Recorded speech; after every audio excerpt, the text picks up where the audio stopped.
Austin, Texas, la capitale du cyclisme américain. Ici, le vélo est partout. En ville, sur les nombreuses pistes cyclables, on ne parle évidemment que de Lance Armstrong, depuis le rapport accablant de l'agence américaine antidopage. Ce qu'il a fait est honteux, le fait qu'il ait utilisé des stéroïdes et que ce soit prouvé.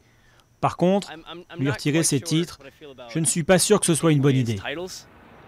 Dans la capitale du Texas, Lance Armstrong est roi. Ici, pas grand monde pour accabler l'enfant du pays.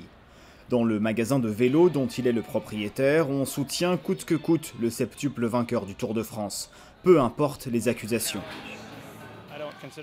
Je ne pense pas qu'il soit plus dopé que les autres athlètes. Il y en a juste qui se font attraper et d'autres pas. J'ai vaincu un cancer et Lance sera toujours pour moi un héros, à cause de ça et pour ce qu'il a fait pour la lutte contre le cancer. Plus qu'un cycliste dopé, les habitants d'Austin voient en Lance Armstrong un survivant du cancer engagé contre la maladie.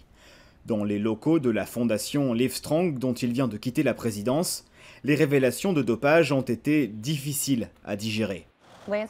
La ligne de Lance Armstrong, c'est rester concentré sur votre travail. Ne vous laissez pas distraire. Et c'est exactement ce que l'on a fait. Est-ce que c'est difficile? Oui, absolument. Est-ce que nous sommes restés dévoués aux autres? Oui, absolument. Livestrong affirme que les dons pour aider la lutte contre le cancer ont augmenté de 5% suite aux révélations de dopage. Depuis sa création il y a 15 ans, la fondation a reçu 450 millions de dollars et espère que les donateurs resteront fidèles. Ils connaissent quelqu'un qui a dévoué 15 ans de sa vie à une noble cause.